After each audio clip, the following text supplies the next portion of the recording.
Levenshtein distance is an algorithm that helps us to find the minimum number of altering operations for changing one string into another one, or finding the distance between such two strings. This is not the most complicated algorithm out there, and it can be described with this following set of rules. We always work with a substrings pair, which distances we already know. Yes, at start we have only one substring pair of two empty substring with obviously distance of 0. By adding, removing and replacing letters in these substrings, we will get new pairs with new distances. So yes, at start we just have two empty substrings, pair, the distance is 0. If we add a letter to the end of one substring in the pair of substrings for which we already know distance, the distance of this new pair increases by 1. Here's the example. If the distance between ELE and REL is 2, the distance between ELE and P, additional P, and the REL will be 3. It will increase by 1 because we added 1P at the end of ELE. Similarly, we can remove a letter from one of the substrings, and the distance of new pair will increase by 1. We can exchange the last letter in the substring, in the pair, and this will be counted as one operation. If we add similar letters to the both substrings in the pair, for which distance we know, the distance will be the same. So if we have ELE and REL with distance 2, if we add similar letter for both to the end of both of them, for example, like plus, the distance still will be 2 because there is no distance between plus and plus. These are two similar letters. So here we have the distances between all possible pairs of substrings of these two words, and we usually have to find the distances for all of them to find eventually the distance between these two words, relevant and elephant. Let's try to apply our rules to this table and see how we can find these numbers. We can see at the start we always have 0 for the distance of two empty substrings. These are two empty substrings. If we add e to the one of the empty substrings, we will have distance of 1 because distance between empty substring and the substring of e will be 1. Here's the 1. Let's try to find the distance between e and r. We already have the distance between e and empty substring. So what we can do here, we can remove r from the substring of r and get empty substring. It will be one operation. If we remove r from here, it will be one operation. And we already know the distance between empty substring and e, it will be 1. So we could have here 2, distance of 2 for e and r. But also we know that we can just change the letter. We can change e with r. Okay, this will be one operation. So we take the distance between two substrings without e and r, here's 0, and add 1. Here we have 1. We can have similar example right here. For example, distance between the substring aleph and relef. We can hear that h and v are different, but we didn't decide to remove v from relef and taking the distance between aleph and rele of 3 and adding 1. We would have here 4, but we decided to exchange h and v it will be one operation, and we summarize 1 plus the distance between elep and rele, which is 2. So we get here 3. Or another way, we could just remove h from elef, and now we have distance of 2 for elep and relef. 2 plus 1, we would have 3. We could have here 2 different ways to get 3 for these 2 substrings. So what we usually do in Levenshtein algorithm, we start linearly filling our table for all possible distances, for all possible pairs of substrings. For example, we can start from here, we can have 0 for 2 empty substrings, then distance between E and empty substring 1, for L2, for elephant 8, distance between elephant and empty substring will be 8.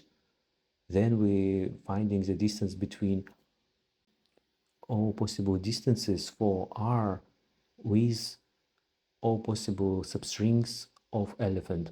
And we already can do this because we know all combination of distances when we, for example, removed R, or when we exchange R by different letter. We can always find here the most optimal distance for all distances of R and substrings of elephant. We can fill this table this way. I will show you the algorithm for that. This is C++ code for that. I not always found this really intuitive way for finding the Levenshtein distance. For me, when I saw this, I always saw the Dijkstra algorithm, because we can see all of these cells in the table as nodes of graph, and we can imagine that there is a distances between these nodes, and we can apply usual Dijkstra algorithm to find the most optimal distances between each of the nodes. I want to show you how it would work. Here will be the nice visualization for usual Levenshtein distances, how it usually work. Linear approach.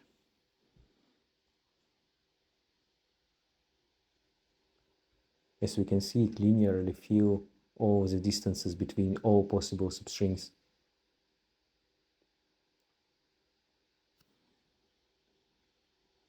And we had 3. And now I will show you the Dijkstra implementation. Here is the Dijkstra implementation for this algorithm.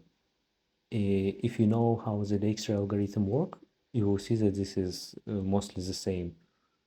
What we do here is we add our empty substring pair with a distance of 0 in our queue. In our queue, which always have the element node with the lowest distance at the start of it. And then we take the starting element and process it. We checking all the neighboring nodes for these nodes and adding the distances again to our queue. If we already process that, we already know that we already found the more shortest way to find this node. So we ignore that. We just ignore that and continuing without that, because we know that we already processed that with a more optimal distance. I want to show you how this works.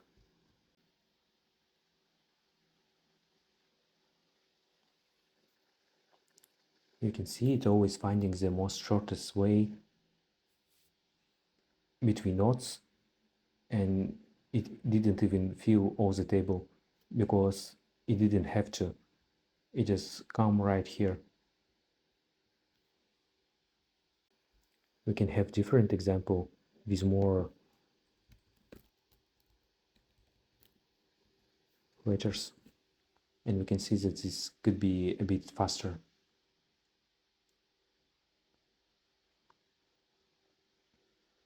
Of course, the linear approach is better from the dynamic programming point of view, and it has more aspects of data-oriented programming.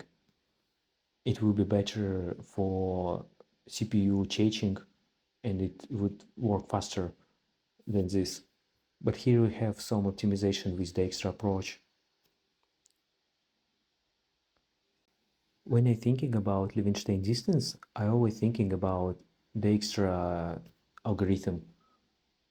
I can think about this linear approach where we iterate along all table and filling it.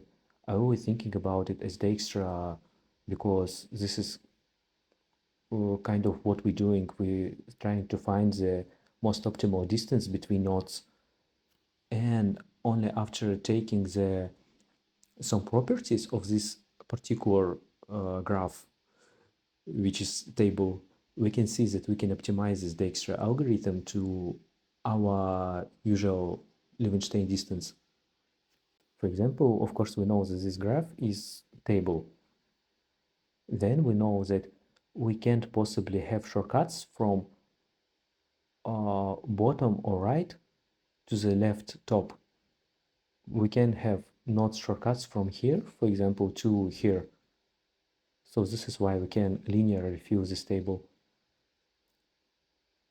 But the Dijkstra algorithm wouldn't do that. He wouldn't consider that this is stable or that we can have some particular shortcuts. And this, as you saw, worked just fine. Another interesting thing about the Dijkstra algorithm is that when we want to find a distance between two nodes, like for example A and B, we can start by searching all distances from the node A and increasing our searching area more and more until we get this big circle. As you can see, to find the distance between A and B, we covered a quite big area of nodes, of potential nodes. But we actually can do better. We can searching distances for nodes around A and at the same time distances for nodes for B. And when we find the common nodes for A and B, for which we know the distance, or when the circles area circles met, we know that we found the most optimal distance between A and B. We can see the area for these two small circles is smaller than this big one. We can see this in this formula. Area for the circle will be p multiplied by the squared radius of the circle. And for the two small circles, it will be two of such areas, because we have two circles with radius divided by 2. And as we can see, is just half of the area for the big one circle. So if we search for A and for B simultaneously, we will decrease our computations in 2 times. I will demonstrate it now.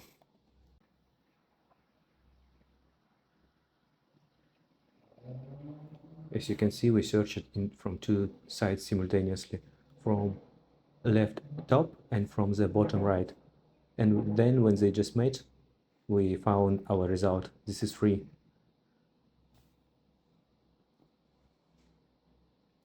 What I want to point out here is that this cells is not our potential, our suggested nodes for which we finding the distances. Actually, we can imagine that the nodes is between these numbers. Like for example, 0 distance is a distance for this node in the right below corner of this number. And 1 is the distance for the node which would locate in the bottom right corner again. This is for the algorithm that searching from the left top to the bottom right, and vice versa for the algorithm that searches to the top left. Our potential nodes are on the left top from the numbers. So where we have 2, we say that the distance 2 is for the node which is left top from 2, right here. And the 1 is the distance for the node that is below right, or here. So this is our node, right here, right between 1 and 2.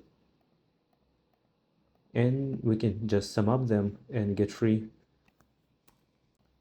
You can check this algorithm in LeetCode, and as you can see, this works.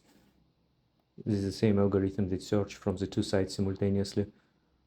This is not really fast because this is not optimized for the CPU chase, but this is still interesting.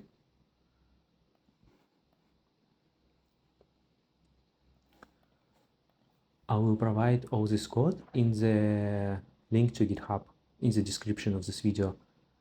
This is not very optimized way for finding the Levenshtein distance, but this is some kind of connection between two different algorithms, different at the first glance. And even so, after we looked at the Levenshtein distance as a Dijkstra, we found some optimization. Another interesting feature is that we can consider similar algorithms always as Dijkstra at first, and then we can simplify them to the bottom level by taking into account some particular properties of such algorithms, because this is all quite complicated to just remember the Levenshtein distance. For me, this is quite an intuitive algorithm, but when I look at this from Dijkstra point of view, it makes more sense for me. If you want to see Python code, just ask ChatGPT to convert this to Python. I believe it will do that. Thank you for watching. Have a good day.